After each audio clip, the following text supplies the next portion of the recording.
began to manifest ecstatic symptoms. Goosebumps break out all over his body. Tears pour from his eyes.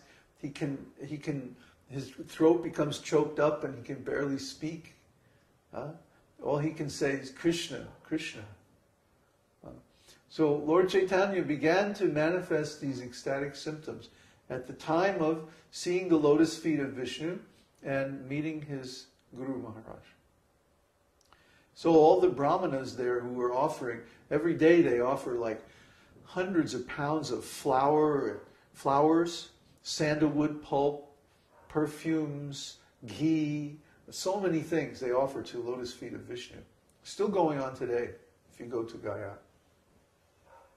Bodh Gaya it's now called, because the Buddha attained enlightenment just outside the city of Gaya. The Bodhi tree, famous Bodhi tree, is there. So when Lord Caitanya began to manifest these symptoms, then Ishwara Puri was very much attracted. Oh, who is this? Because Ishwara Puri was the acharya of this ecstatic love of Godhead. He was the disciple of Madhavendra Puri. Madhavendra Puri was the disciple of Madhvacharya.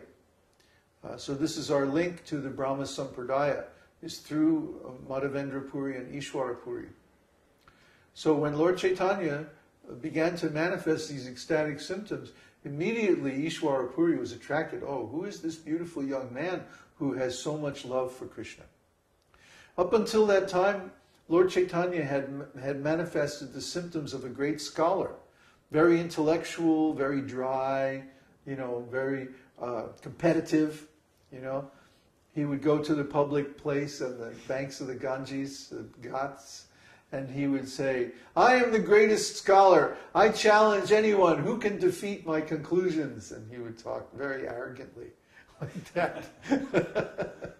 So then a few times somebody tried. But whenever they tried, Lord Caitanya would automatically defeat them.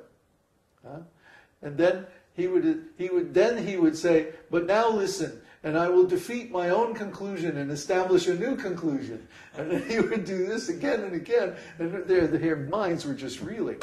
Nobody could keep up with him. And he knew that he could quote from anything, from anywhere. So he had complete knowledge of the Vedic scriptures, and everyone was overwhelmed. Nobody dared to challenge Lord Caitanya. So he had thousands of students.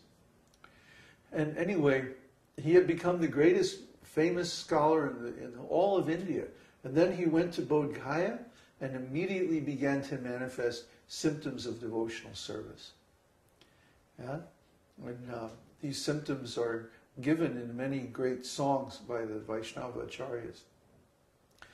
That one becomes restless, and maybe his eyes begin to roll in his head, and his voice becomes choked up, and he becomes full of transcendental happiness. On the outside, it may look like suffering externally, but internally is bliss. It's such bliss that you can't contemplate it. You can't fathom it. It's endless, like an ocean of bliss. This is the result of spiritual life. And if you're not feeling that result, it means there's some offenses there. You have to clear those up. But Lord Caitanya immediately began to manifest the symptoms of a pure devotee. Transcendental ecstasy. All ecstatic symptoms were there. So by this he was showing something very significant. That the actual symptoms of a devotee are rasa and ecstasy, bhava. Okay, rasa means ecstatic love for the Lord in one of 5 flavors: neutrality, servitorship, friendship, parenthood, and conjugal love. So one should have this feeling of ecstatic love for the Lord within, and externally one should manifest these ecstatic symptoms. If that's not there, then his development of devotion is not complete. But Lord Caitanya manifested those symptoms from the very beginning of his devotional service. You see? Because he is the Supreme Personality of Godhead. Whatever he does is perfect and complete. Om Purnamadaha Purnamidam Purnat Purnamudachyate. The Lord is perfect and complete, and whatever emanates from him is also complete and perfect as a complete whole. So if the Lord, if his purpose in appearing is to demonstrate devotional service, then his devotional service is also complete. So Lord Caitanya from the very beginning taught us what is the perfectional stage of devotional service. In the beginning of his life, he manifested a little bit the intermediate stage of devotional service, where one follows many rules and regulations, becomes a great scholar, studies the Vedas, engages in debate and discussion with other scholars, and then becomes very learned and very familiar with all the conclusions of the Vedas and Vedanta. But then, in the mature stage of devotional service, one attains self-realization, which means understanding that I am the eternal servant of the Lord. And in Lord Caitanya's case, he attained this mood of devotional service in conjugal love. And he manifested all the symptoms of perfection in the conjugal love of the Lord. So when the Lord returned from Gaya, he was a changed personality. He wasn't any more arrogant. He used to tease all the devotees. But now there's no more teasing. He became the humble servant of all the devotees. He used to go to the Ganges and wash their dhotis and wring them out and hang them up to dry, and even would wash the feet of the devotees and like this. And the devotees tried to stop him. Well, you're such a great personality, don't serve me like this. But Lord Caitanya wouldn't be stopped. He said, no, it's my duty to serve the devotees. And when he came back, he immediately started to talk only of Krishna. And he waited, when he came back from Gaya, of course, everybody in Navadvip wanted to welcome him. So there was a big welcoming party, and lots of friends and relatives came by the house and everything like that. Well, finally, he sent them all away, and he kept only the devotees there.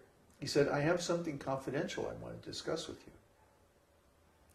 So all the devotees, like Srivas Pandit and Damodar and Gadadhar Pandit and Nilambar Chakravarti and all of these great devotees in Navadvip, they came into the Lord's inner chambers of his house.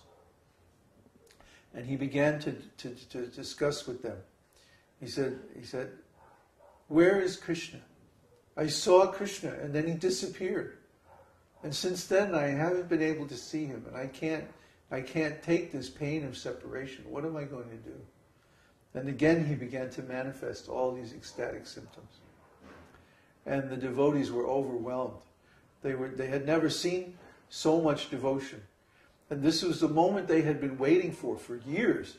That this Nimai Pandit, this Vishvambhara, is such a great scholar. If he would simply take to the path of devotion, all our problems would be solved. Then the rascal scholars wouldn't be able to tease us and criticize us anymore. And we would be able to convert the whole of Navadvip, the whole of India, to Krishna consciousness. And then, after their prayers of many years, it finally happened.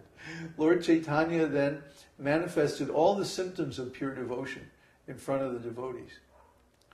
And then, after some time of discussing pastimes of Krishna, he said, for now, go home. But tomorrow in the morning, I want to meet at Nishringananda Brahmachari's house, and I want to open my heart to you and tell you all about, my feelings. And the devotees were just amazed.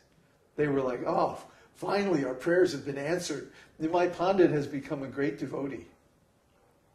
So the next day, all the devotees, they went to Nishringananda Brahmachari's house.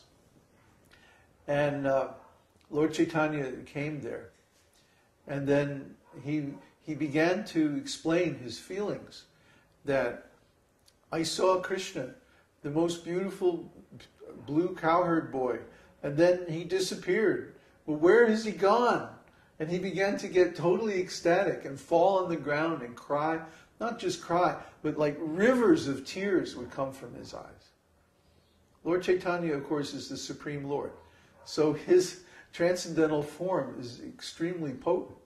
And he can perform any kind of activity way beyond the ability of any human being. So when he manifested these ecstatic symptoms, his manifestations were 100 times of a normal human being's.